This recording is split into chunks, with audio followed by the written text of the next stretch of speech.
What's up, fellow movie lovers? Welcome back to Rants, Ratings, and Reviews, where today I am going to be talking about my top 5 A24 films. I'm just going to go ahead and tell you that 4 of these are horror films and 1 of them is not.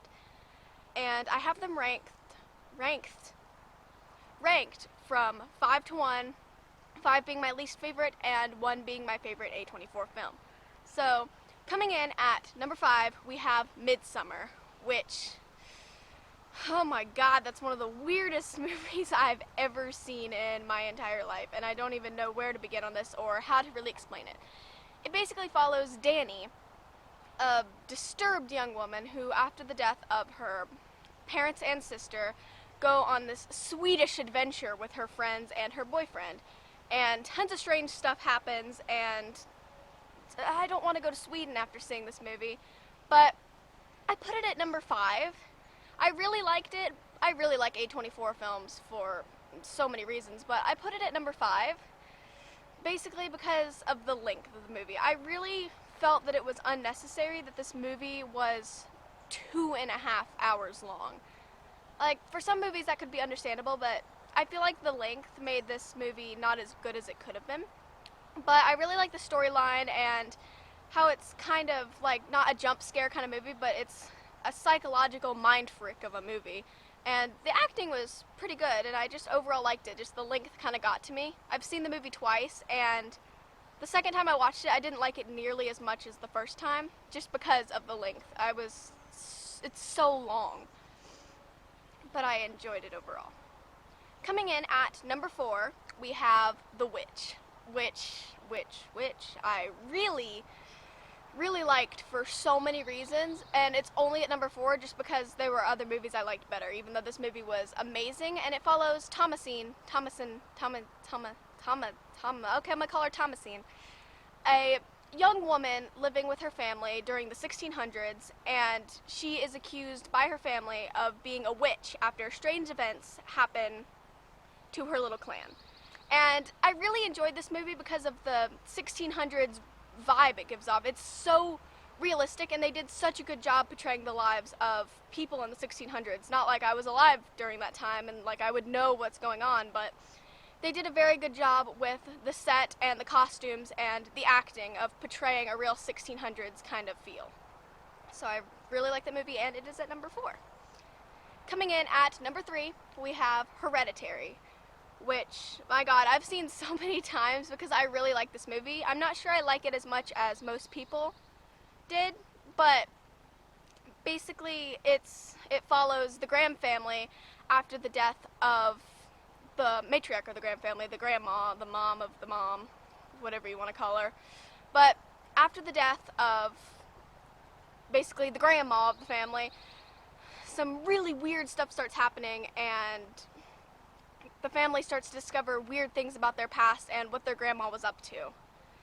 And I really like this movie because it has some genuinely scary moments. Toni Collette's acting is on point. I'm sure everyone is saying that, but her acting is phenomenal, and her ability to cry is literally heart-wrenching. And besides the acting, the scares are genuinely scary. This movie is genuinely creepy, and I enjoyed it so much. But I enjoyed, obviously, 2 movies a little bit more, so we'll get to that next. Coming in at number 2, we have Low Tide, which is a movie I'm sure none of you have really ever heard of. And it follows a group of friends who rob houses to make money. This is the one movie on this list that is not a horror movie. And I enjoyed this movie so much. It's only about an hour and 25 minutes long, so it's super short. But, my god, is it so good. It's got Jaden Martell in it, which is basically the main reason I decided to watch it. Jaden Martell is one of my favorite actors of all time. But it follows a group of friends who rob houses to make money, and they decide to rob a dead man's house, and they find gold coins, which are worth so much money.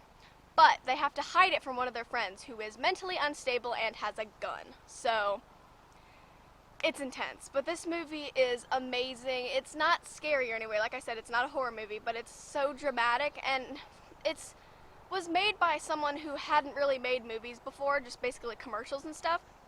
And this movie is very well made. It exceeded my expectations of what it was going to be, and that's why it's at number 2. And at number 1 we have, drum roll please, It Comes at Night. I don't even know how to explain this movie. It is phenomenal though. It follows this family in a sort of post-apocalyptic world after this weird disease or monster or whatever you want to call it takes over, and they come across another family and promptly invite them into their home. But then distrust starts to kind of bubble between the two families, and they have to decide who's good and who's bad and what the heck is even going on, because by the end of this movie nothing will be explained to you. Nothing is ever explained, not what's going on, what's happening, nothing. It's not confusing, but it's just very mysterious and vague. And I really liked this movie for the acting, the story, the plot. That it's so unique and so amazing in so many ways, and it was just a movie I won't forget for a long time. And even though Midsummer's at number 5 and The Witch is at number 4 and Hereditary's at number 3, that doesn't mean I didn't like these movies. I really enjoyed all these movies. And I haven't watched a lot of A24 films, but I'm planning on watching more because A24 might be one of the best companies for movies that I've ever seen. So yeah guys, I really like these movies and I would recommend any of them to you if you're a fan of a good movie, because all of these are really good movies. But yeah, that was my list. If you enjoyed the video, leave a like and subscribe. If you didn't, that's okay too. I'll see you next time guys for another movie-filled, review-filled, rants, ratings, and reviews adventure. See ya!